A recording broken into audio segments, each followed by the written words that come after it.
1 сентября около школ республики должны быть нанесены дорожные разметки, установлены предупреждающие знаки. Об этом на заседании комиссии по обеспечению безопасности дорожного движения заявил зампредседателя правительства Виталий Зангионов.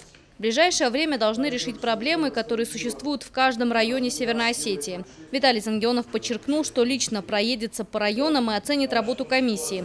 Если результат будет удовлетворительным, вице-премьер пригрозил опозорить каждого чиновника на всю Осетию.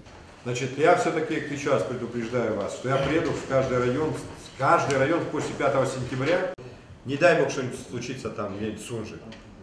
Это же ваша ответственность, это зона вашей ответственности. И вы должны хотя бы из-за того, чтобы сам перед собой и сам с собой в гармонии быть, и если вдруг что-то случится, сказать: я все, что мог сделать, сделал. Речь шла и о перевозке детей. В этом году автобусный парк пополнился 12 новыми машинами, которые соответствуют ГОСТу. В ходе беседы замминистра образования Владислав Тотров предложил провести инвентаризацию старых автобусов. Те, что непригодны, нужно списать. Елена Черенкова, Артем Балатаев, Осетия ТВ.